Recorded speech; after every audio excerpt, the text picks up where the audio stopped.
Assalamualaikum warahmatullahi wabarakatuh. Berjumpa lagi dalam siri satu ayat satu hari tadabbur ayat-ayat Al-Quran. Okay. Seterusnya ini ayat yang kita akan bincangkan pada hari ini adalah ayat yang kelima. Ayat yang kelima daripada surah Al-Fatihah, iaitu Iyyaka na'budu wa iyyaka nasta'in. Okey, kalau kita tengok daripada ayat yang pertama tu, hingga ayat yang keempat, Allah menceritakan tentang dirinya, tentang dirinya, sifat-sifatnya, sifat-sifat kesempurnaannya, sifat pemurahnya, sifat penyayangnya, dan dialah yang menguasai di dunia ni, dan dialah yang menguasai di akhirat. Dialah segala-galanya, pemilik segala-galanya, raja segala raja. Maka kita sebagai manusia, sebagai hamba, kenalah memujinya. Kita tengok daripada ayat pertama hingga ke ayat pertama hingga ayat yang keempat tu, semuanya baris bawah, seolah-olah Allah suruh kita puji dia daripada ayat pertama tu sehinggalah ayat yang keempat, dengan lafaz Alhamdulillahi Rabbil Alamin. Rabbil Alamin. Ayat kedua tu Alhamdulillah Ar-Rahman Ar-Rahim. Ayat yang ketiga, ayat yang seterusnya Alhamdulillah Maliki Yaumiddin. Pujian dia. Segala puji bagi Allah, Tuhan sekalian alam. Segala puji bagi Allah, Tuhan yang maha pemurah lagi maha penyayang. Segala puji bagi Allah yang memiliki hari pembalasan. Jadi semuanya itu adalah menceritakan tentang sifat-sifat Allah, dan kita sebagai hamba kena memuji Allah dengan puji-pujian, sebaik-baik pujian. Dan Allah suka kita puji-puji. Jadi ayat yang pertama hingga ayat yang keempat ni, Allah kata itu adalah ayat untuknya, ayat untuknya. Dan ayat yang kelima ni, Iyyaka na'budu wa iyyaka nasta'in, ini di sini baru adanya dialog, seolah-olah macam dialog, kita berdepan dengan Allah dan kita memohon direct, secara terus kepada Allah apa yang kita patutnya minta. Jadi apa maksud Iyyaka na'budu wa iyyaka nasta'in ini? Iyyaka, hanya kepada engkau. Kita lafazkan engkau, kita guna engkau, engkau tu Allah lah, hanya kepada engkau ya Allah. Iyyaka na'budu wa iyyaka nasta'in.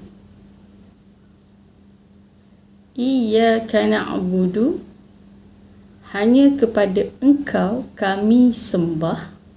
Dan dia guna perkataan kami pula, kan? Engkau ya Allah, kami hamba lah, kita lah, sembah. Dan tak ada Tuhan lain yang sewajibnya kita sembah melainkan Allah. Wa iyyaka nasta'in, dan hanya kepada engkau ya Allah nasta'in, kami memohon pertolongan.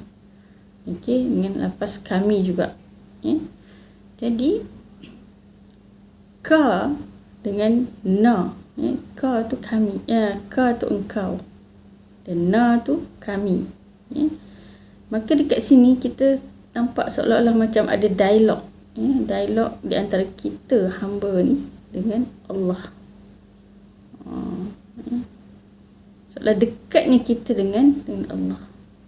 Dalam ayat surah Al-Baqarah Allah kata apa?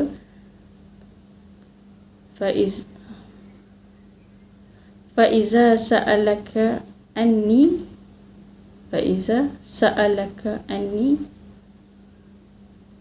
fa inni qarib. Fa iza sa'alaka anni fa inni qarib. Ya. Allah kata apa? Apabila seseorang itu bertanyakan aku, katakanlah sesungguhnya aku dekat. Ya.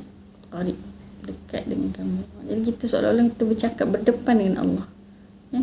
Sebabnya surah Al-Fatihah ni kita baca dalam solat, kerana solat itu adalah tiang ataupun hubungan, ya, kita punya cara berhubung kita dengan Allah, Tuhan kita. Tak seperti agama-agama lain, mereka menggunakan perantaraan-perantaraan.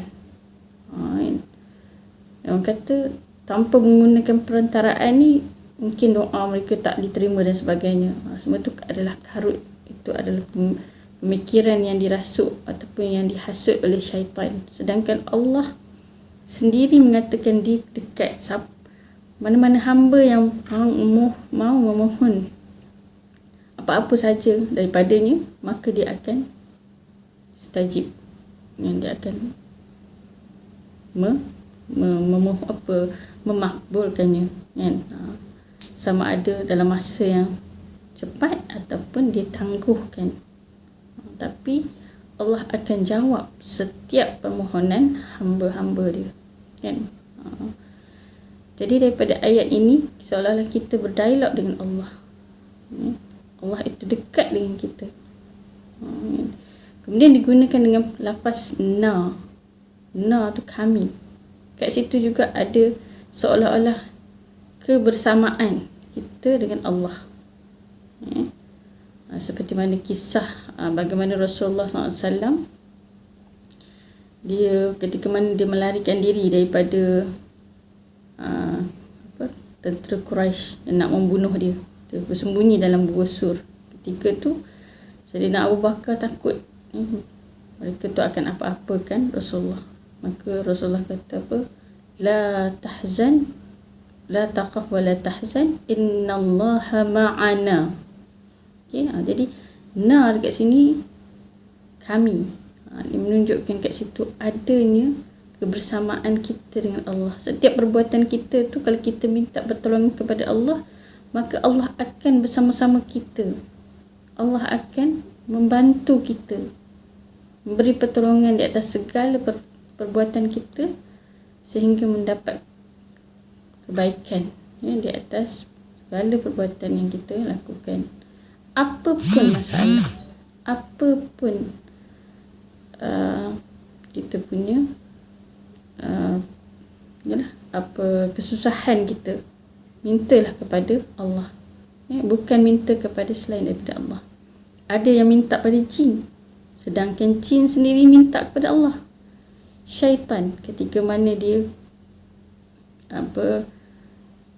diusir daripada syurga, ya, kerana dia kufur ataupun dia tak nak taat kepada perintah Allah, ya, tak nak sembah Nabi Adam. Ketika tu dia mohon kepada Allah, ya, dia mohon kepada Allah untuk menyesatkan manusia.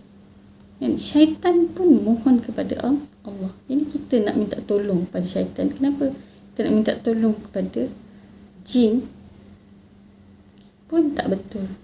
Apatah lagi makhluk-makhluk lain yang tidak ada satu kuasa pun yang boleh membantu kita. Allah sahajalah yang boleh membantu kita, kerana dialah yang menciptakan kita, dialah yang menguruskan kita, dialah yang mentadbirkan kita, dialah yang menurunkan rezeki, dan dialah segala-galanya, kan? Dan kepadanya lah yang kita kena minta pertolongan, kan? Jadi tidak ada tempat lain untuk kita mengadu kesusahan kita, hanyalah kepada Allah yang satu. Allah yang satu, tiada Tuhan lain yang kita sembah, yang wajib kita sembah, melainkan Allah, Tuhan sekalian alam, Tuhan yang maha pemurah lagi maha penyayang, Tuhan pemilik hari pembalasan. Janganlah kita melakukan perbuatan syirik, yang dahlah kita susah, Allah uji kita dengan kesusahan, ujian-ujian. Lepas tu kita pergi minta pula kepada sesuatu yang tak sepatutnya, kan? Pada jin, pada makhluk lain yang selain daripada Allah, maka kehidupan kita bukan akan bertambah senang, bukan akan mendapat pertolongan, malah kita akan mendapat kesusahan demi kesusahan. Maka sama-samalah kita mendekatkan diri kita kepada Allah, ya? Dan memohon pertolongan atas setiap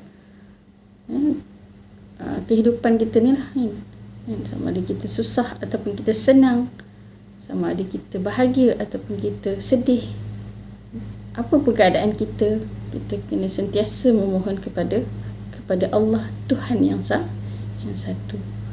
Inilah, kan, ketauhidan kita, ketaatan kita kepada Allah. Kita setia kepada Allah yang satu tanpa mensyirikkannya dengan sesuatu yang lain. Jadi sama-samalah kita duduk dan menginsafi diri, kan? Dan hanya kepada Allah yang satu yang kita mohon pertolongan. Baik, sini dulu. Wallahu a'lam.